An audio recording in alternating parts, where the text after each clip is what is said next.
I saw a new heaven and a new earth. The first heaven and the first earth had disappeared, and so had the sea. Then I saw New Jerusalem, that holy city, coming down from God in heaven. It was like a bride, dressed in her wedding gown, and ready to meet her husband. I heard a loud voice shout from the throne, "God's home is now with his people. He will live with them, and they will be his own."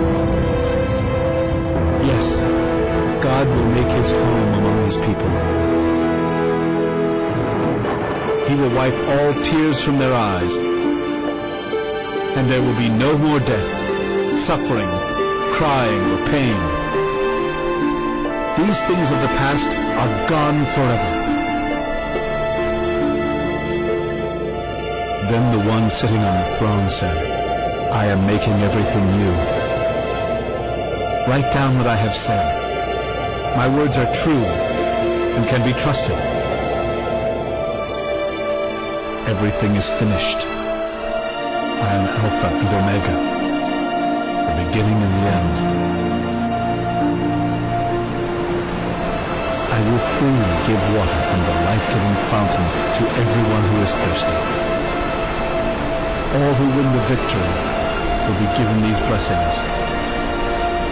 I will be their God, and they will be my people.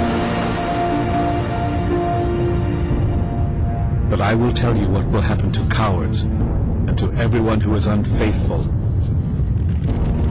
or dirty-minded, or who murders, or is sexually immoral, or uses witchcraft, or worships idols, or tells lies. They will be thrown into that lake of fire and burning sulfur. This is the second death.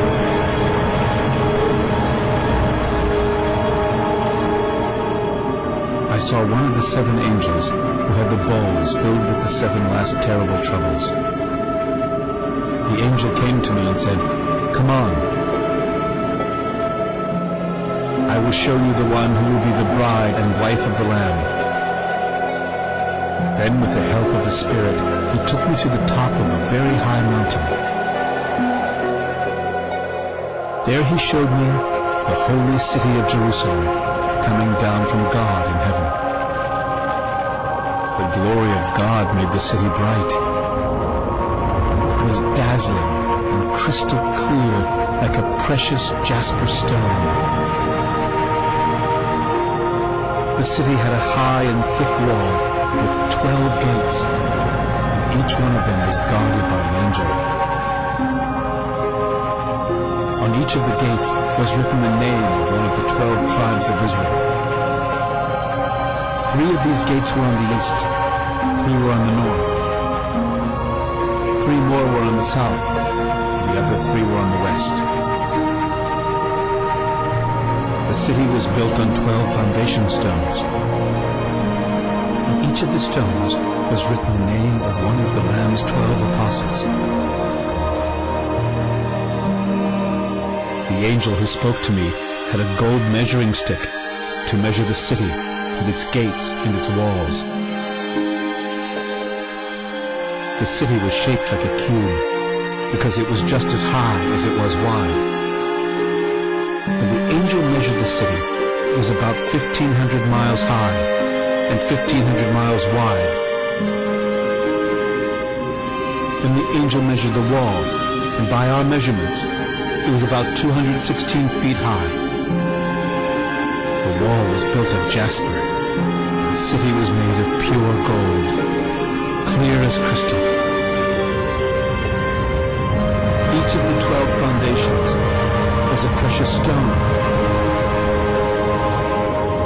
The first was jasper. The second was sapphire. The third was agate. The fourth was emerald. The fifth was onyx. The sixth was carnelian. The seventh was chrysolite. The eighth was beryl. The ninth was topaz. The 10th was chrysoprase. The 11th was jacinth, and the 12th was amethyst.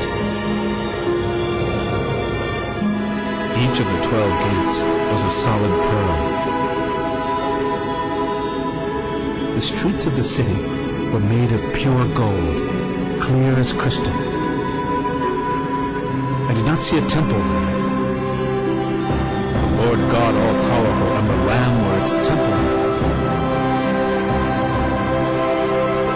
And the city did not need the sun or the moon. The glory of God was shining on it, and the Lamb was its light. Nations will walk by the light of that city, and kings will bring their riches there. Its gates are always open during the day, and night never comes. The glorious treasures of nations will be brought into the city. But nothing unworthy will be allowed to enter. No one who is dirty-minded or who tells lies will be there. Only those whose names are written in the Lamb's Book of Life will be in the city.